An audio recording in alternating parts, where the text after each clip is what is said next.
tuning in to Brathouse Sports. I am your host, Emily Cheddar Dog DeLeon.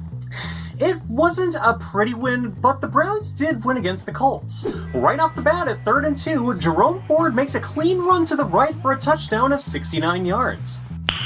Nice. Colts have the ball, and at 3rd and 7, Gardner Minshew throws it deep to his right to Josh Downs for a touchdown of 59 yards. Browns get the ball back, but unfortunately at 3rd and 8, Deshaun Watson throws an interception to Julian Blackmon. 2 drives later, with Colts possession, Uncle Rico makes a pass to Jonathan Taylor for a gain of 19 yards. 4 plays later, now 3rd and 2, Minshew scrambles right for a 17-yard run and a touchdown. Browns at 3rd and 7. Watson attempts a pass to Elijah Moore, but is picked. The play, however, is ruled incomplete, and Deshaun Watson is injured.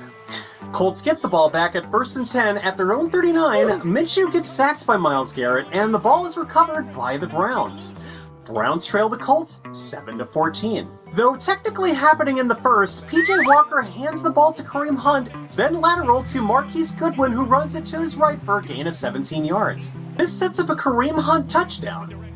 4th and 18 for the Colts. Matt Gay attempts a 60-yard field goal, but is blocked by Myles Garrett, and the ball is recovered by Denzel Ward. Browns are 4th and 9. Dustin Hopkins makes a 44-yard field goal that is good.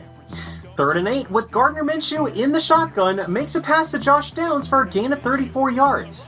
This and others set up Uncle Rico scrambling to his left for a 4-yard touchdown run. 2 drives later is the opposite case for Minshew, as he is sacked by Garrett again and recovered by Tony Fields for a Browns touchdown. 2 drives later, with the Browns at 2nd and 1, Walker passes to Jerome Ford for a gain of 12 yards. Before the half ends, Hopkins makes a 54-yard field goal. The kick is good. Browns lead the half 27-21. The third quarter begins with the Browns at their own 20. P.J. Walker gets sacked by Kenny Moore. Colts get the ball back, but not for long on 3rd and 2, as Gardner Minshew gets intercepted by Denzel Ward, who brings it to Indy's 42. Browns are 3rd and 10. Walker passes to Marquise Goodwin for a gain of 6 yards. Dustin Hopkins extends the lead with the 54-yard field goal again. The kick is good. Colts get the ball back, and with them at Cleveland's 31, Minshew makes a pass to Jonathan Taylor for a gain of 20. This sets them up at 2nd and 4, with Taylor running it in for 5 yards and a touchdown. A couple of drives later, 3rd and 8 for the Colts, and Minshew passes deep to Alec Pierce for a gain of 32 yards. Browns keep the lead 30-28. This drive from earlier continues with the Colts at Cleveland's 15. Minshew passes to Jonathan Taylor for a gain of 6 yards. This sets up a simple 27-yard field goal for Matt Gay. Browns get the ball back, but at 3rd and 16, Walker makes a pass that's intercepted by Rodney Thomas. Browns get the ball back, and 2 drives later, 2nd and 7, P.J. Walker passes to Elijah Moore for a gain of 10 yards. Fast forward to 3rd and 7. Walker makes an incomplete pass intended to Donovan Peoples-Jones. This sets up a 58-yard field goal by Dustin Hopkins.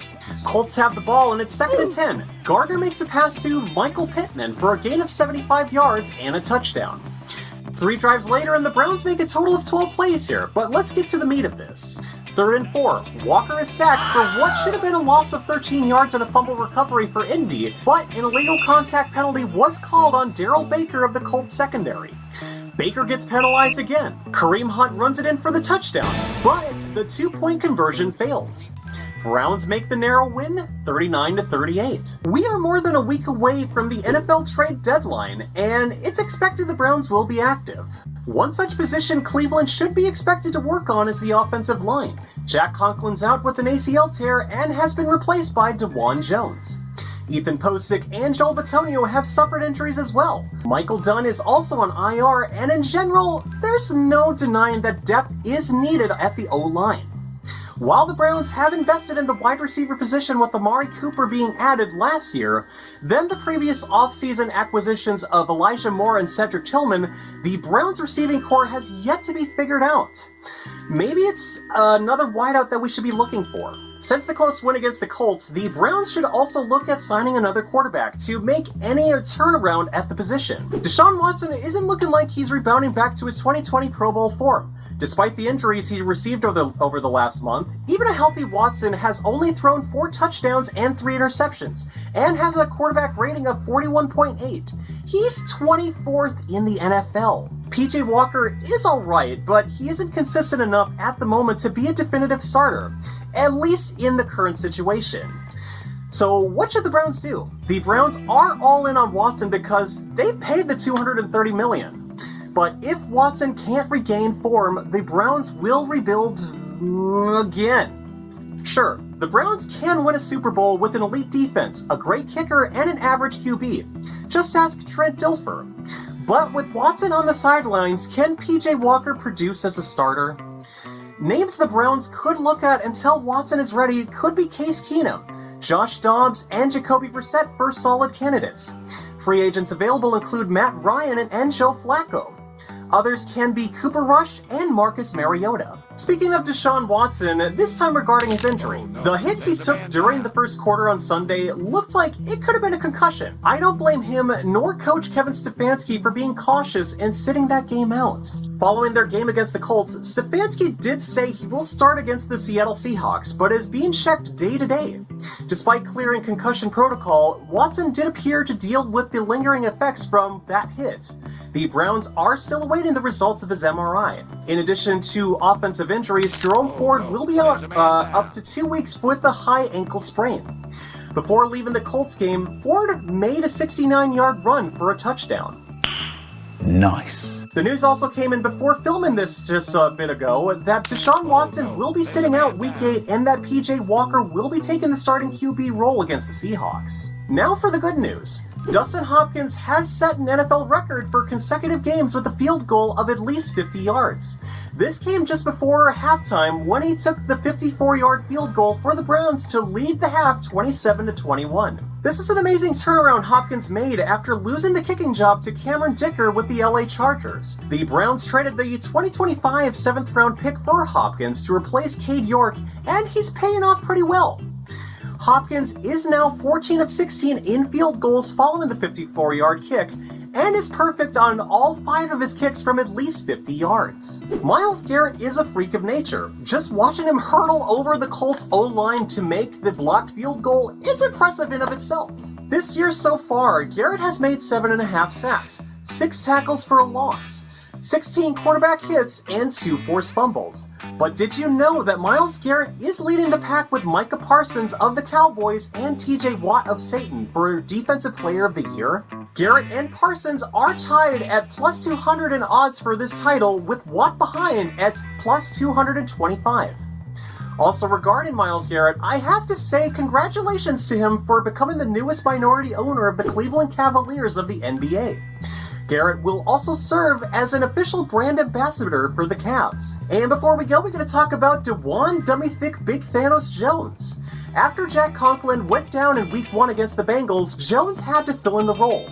For 5 games, DeJuan Jones has been 377 snaps on the offensive line. He has also taken 349 snap counts. There's a reason I took his college nickname and turned it into a running gag that is Dummy Thick Big Thanos, due to 6'8" and 360 pounds. Jones in Week 2 has lined up against TJ Watt in that game. Watt only got 4 tackles, 2 tackles for a loss, 4 quarterback hits, and 1 sack. In Week 6 against the 49ers, Jones was lined up against Nick Bosa, who only got 3 total tackles, 1 tackle for a loss, 2 quarterback hits, and 1 sack. Why are these important? It's because DeJuan Dummy Thick Big Thanos Jones has been effective as a rookie at containing the elite defenders. The chance of him getting Offensive Rookie of the Year seems unlikely though, because the award is usually given to skill position players. And thank you again for tuning in to Brathouse Sports. Once again, I'm your host, and the hell was that?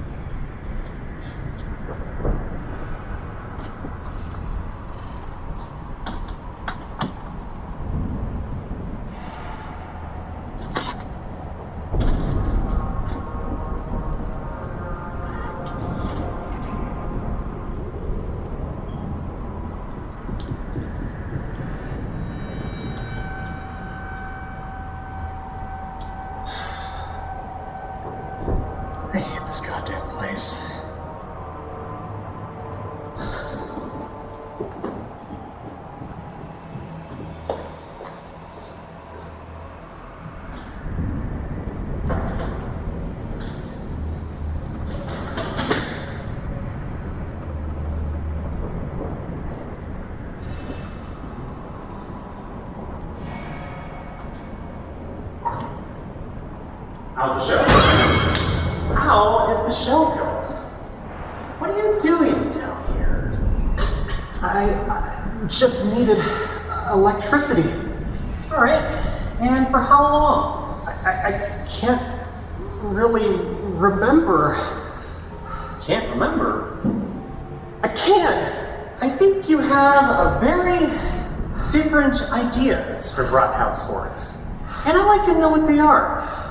You believe something should be done differently? Yes. And you're concerned about me, aren't you? Have you ever thought about my responsibilities following this cursed team for 18 weeks? Does that matter to you at all? I've accepted that responsibility. Stay away from me. I'm just trying to do the fucking show. I'm not gonna hurt you. I am gonna bash your fucking guts out. Stay away from me. Give me the knife.